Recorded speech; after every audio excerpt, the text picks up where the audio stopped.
पानी झरे रे माया के सुरतामा मन मोर डोले रे हे दाई रे नोनी तो रसी कैसन लागे रे कैसन लागे लबार लार लो कि तू राम घोड़े थार ताल राय झुम झुम बास पानी बास रे करेला पानी लिबुरला मुरबुर पीपर पान झुमर झर पड़ के झूमर जाना मेला में देखे हाव तोला चंदा जैसन रूप तोर नैन में जादू गोरिया मोर दिल हो गे चुप रे झूमा झूमा झूमा हे दाऊ रे दूरा तोर बात में मिठास हो मिठास लागेला बार लो रे लो कि दूरा मा थोड़े पर बन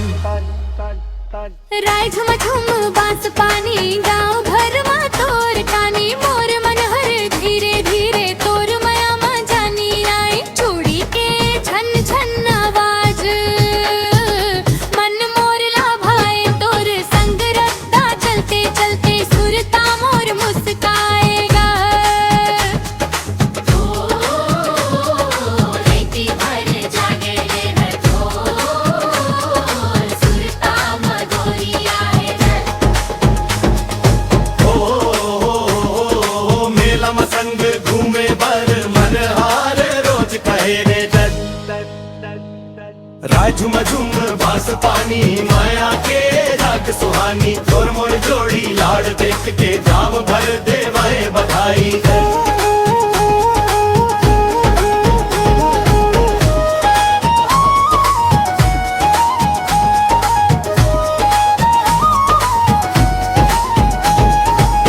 बैठ पाहो ना बीड़ी पी ले